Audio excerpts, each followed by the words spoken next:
I was sipping lean, I was popping pills, I was doing Molly, you know, shrooms, everything. And it was just an escape.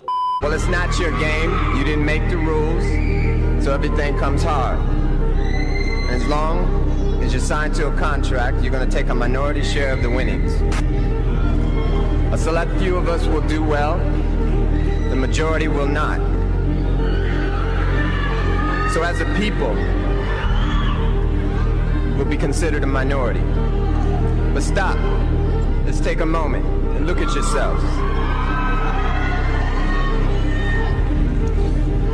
There's nothing minor about you. You are a blessed people. You're the most talented on earth, and you are still grateful. That is why upon winning in their game, you always thank God. Tonight I would like to ask one favor of you. Imagine what we'll all be like in our own game. Peace and love for one another. They took out Prince and Michael Jackson for speaking the truth, and they made Michael Jackson look like a freakazoid. But in actuality, the real freakazoid is right in front of our faces. You're a dad now. Would you ever send your kid to Puffy camp? Hell no. Meanwhile, Jada Pinkett and Will Smith, you told me before that you was at a party before that they attended, and you said the party was weird. Tell me about that. Okay, we went to the party with her. I mean, it was a matter of fact, it was a set it off party. Jada Pinkett, Vivica Fox, all of them was there. You know what I'm saying? It was just, seemed like Puff and Tupac was like a couple, seemed like to me. It was just a lot of weird shit going on, you know what I'm saying? The vibes ain't there. I guess that's what Tupac was talking about, the Illuminati and shit.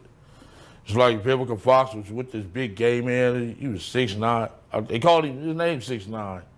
He had the red hair with a big old booty and shit. No, he was gay and I'm over. What the fuck is going on here? It's just a lot of weird shit, dude. You know what I'm saying? That shit, it ain't right. You know what I'm saying? I guess that's what Tupac, I guess he wanted to get up out of the Illuminati or something. The diddler, the ghetto Epstein, is in all these weird stories. He's like the gay Thanos, the final boss of all gay lords. Now, according to the book of King Bustinut, he once stated, diddle me. Man, this dude is off the chain, bro. This Asian cat is hilarious. This, diddle me that. Don't party with Diddy, says the wise cat. Don't let Diddy take you shopping, or you will get bent, says the OG named 50 Cent. Thank you, Brian, our fellow subscriber, for sharing that code. However, not everyone who attends Diddy's parties stays sane enough to tell the tale. Take YK Osiris for one. You think rapping and singing is a blessing and you're not using God in vain and his name in vain? That's not a blessing from God. Stop saying it's a blessing from God. It's not a blessing. It's a blessing from the devil. The Florida rapper emerged on the scene as a promising young artist in 2017. Following his debut on the internet, it didn't take him long to be picked up by Def Jam Recordings. However, YK Osiris's stint with Def Jam Recordings proved to be a short one as he only released one album, The Golden Child, under the label. After being let go from Def Jam Recordings, YK Osiris' career kinda took a nosedive. However, that's where Diddy came swooping in. As a frontrunner in the game, Diddy probably promised to show YK the ropes. However, what fans weren't expecting was spotting YK on a vacation with Diddy in Jamaica. Now, keep in mind that YK was struggling financially during this time. He had blown off all his money and had nothing in the bank, so it meant that Diddy paid for the trip. Things took a concerning turn when YK reposted a photo of a shirtless Diddy on his Instagram with the praying emojis. Now, why would YK feel the need to share a picture of a shirtless Diddy? He was asked about the trip to Jamaica during an interview with The Breakfast Club, and surprisingly, YK found himself at a loss of words. He laughed off the questions and lied that he wasn't in Jamaica with Diddy, but someone else. Okay, I was with a shawty. All right, but Diddy was there. No, he was a whole other different. Oh, so they just made this up? Yeah, they made it up. Yeah. Oh Lord, have mercy. Yeah, he was in a whole other different area. Like he was. Like, Have you ever met Diddy? yeah. Okay. Did he ask you to party? Yeah. Charlemagne, stupid. Party. Now, when Diddy says he wants to party with you, to translate this in the language of Guyanese, he wants to play with your bunglehole.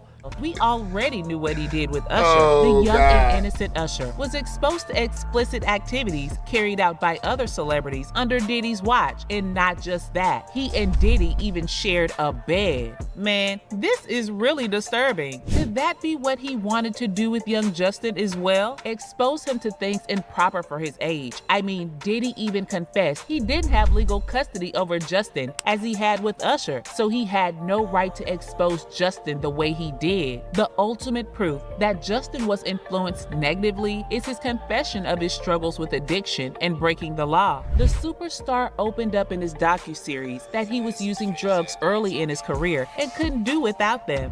There was a time where I was sipping lean, I was popping pills, I was doing Molly, shrooms, everything, and it was just an escape. I mean, doesn't that sound like Diddy's influence? We can connect these dots because Justin was signed to Usher when he started his music career. After performing for Usher at the studio, it didn't take long for Usher to sign him, giving Diddy access to Justin because Usher was mentored and groomed by Diddy. As we clearly saw, it didn't go well for Justin. According to him, he said he wanted to have a sustainable heart and career. He also told fans that he didn't want to fall apart as he needed to fix some deep-rooted issues. Now, Usher said some deep shit. He said that he went there to see the lifestyle and he saw it. That's crazy. And so he knows the connections between that industry. He knows what it takes to be successful. What a hell of a price to pay, though, right? Issues in his life, and thanks to his wife Haley and other people around him, he had all the support he needed to fight off the bad influence from his teenage years and get clean. It's truly disgusting how parents are willing to sell their own flesh and blood for fame and money. It's heartbreaking. And most of the people who are in Hollywood, this is what happens when their deal with the devil expires. And do you know what these people in Hollywood are called? They're called the gatekeepers. Ice Cube, take it away. A lot of you listening to me right here, right now, you're not part of the club either. And what I realized with the club is what makes them so mad is when you don't want to be a part of their club. That pisses them off. What club am I talking about? I'm talking about the club of gatekeepers. The important thing is, for me to go on these platforms, say what I feel about what I think. And, some people may get pissed off because I'm going to talk to everybody. The only gatekeepers for what is really meant for you is God and your level of integrity. Now, to this... Yeah, that's pretty shrewd. Like signing a deal with the devil to be famous and successful. There's a lot of people that would do that still knowing everything that goes on. Money and fame is not that important to me. What I look for more than monetary success is mental stability, because if I'm not mentally stable and able to love myself or feel good about myself, then the money means nothing. You know what I'm saying? And that's why a lot of these artists that are mentally unstable are drug abusers, and so they get caught up in this cycle of drug use and they end up losing everything. This so-called cult called gatekeepers, or should I say gatekeepers, have their own puppets to carry out their agenda. like this guy. Trump gets elected, I really do believe in my heart there'll be a race war. That's why this message is not just to black people. You know what I'm saying? This message is to everybody. This man is really trying to turn us against each other and put us in a situation. America. Is it just me? Or am I starting to notice something about the people who tell us not to vote for Mr. Trump? Now, America, I want you guys to take a look at this tweet. This came from your current president, Mr. Joe Biden. You are America, and my entire administration, and I have your back. Bullshit. Now, therefore, I, Joseph R. Biden Jr., President of the United States of America, by virtue of authority vested in me by the Constitution and the laws of the United States, do hereby proclaim March 31st, 2024 as Transgender Day of Visibility. I don't give a two rats ass fucking in a ranch Dorito bag what this old bag of raisins have to say. Biden can declare it all he wants, but March 31st, 2024, Sunday, is the resurrection day of my Lord and Savior Jesus Christ, and it will always will be. Now, it gets deeper. They're trying to replace God with Baphomet. Now, we're about to cross lines we're not supposed to cross. So close this video now because it's about to get uncomfortable if you can't handle it. In the ritual of Baphomet, the transgender, to show allegiance to him. This is about to get very weird because we're about to go down a rabbit hole, but I need you guys to stay with me. So the Baphomet is a transgender devil, half goat, half human occult symbol, appears in popular culture movements in the contemporary as an image of rebellion by the Satanic Temple, Baphomet videos on TikTok, and many others. This paper traces the depictions of Baphomet and the removal of its breast from an obscure occult symbol to recognizable pop culture reference in the name and image.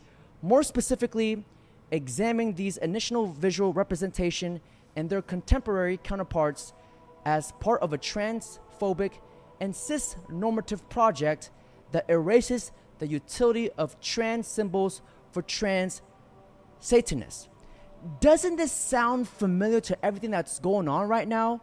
They're creating a world government mark of the beast. 2.2 billion people just got told they can't use certain words. They're announcing giant cult-like brainwashing. They're teaching 5-year-olds how to suck cock. The fact that YK had a mental breakdown on his Instagram a while later didn't help things either. During the shocking footage, he talked about unaliving himself. He even mentioned that he had no friends in the industry, which came as a shock to fans since he used to be tight with Diddy. Fucking everybody, like, nigga, this shit is not right, my nigga.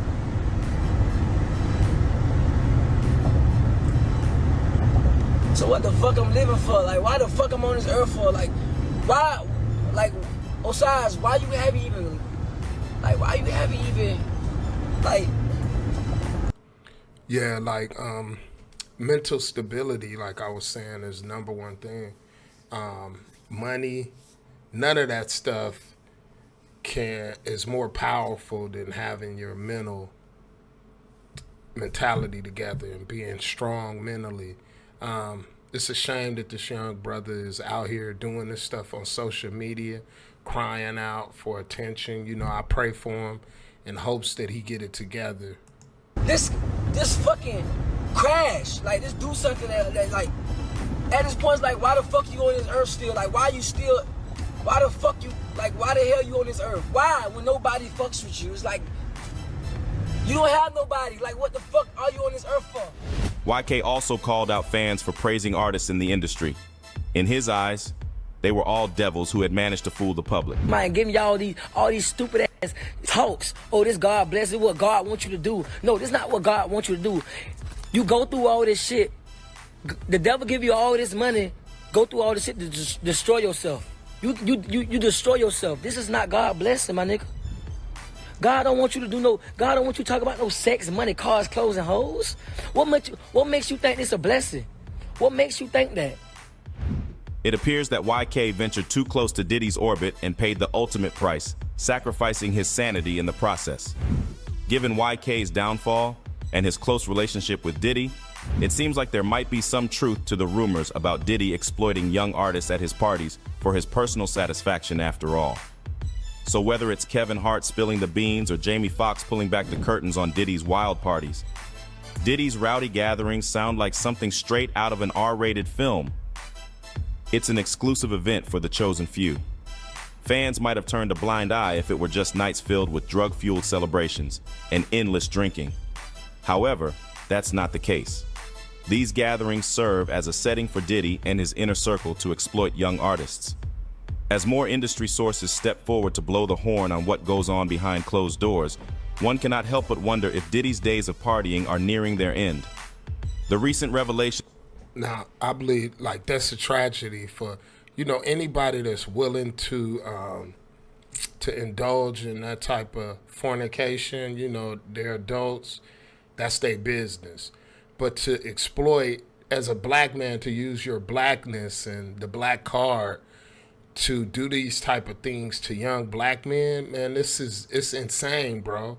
You know, we've been emasculated by a system, you know, and now by a strategic philosophy, you know, feminism, making women more masculine, and these women, you know, are going after more feminine type of men.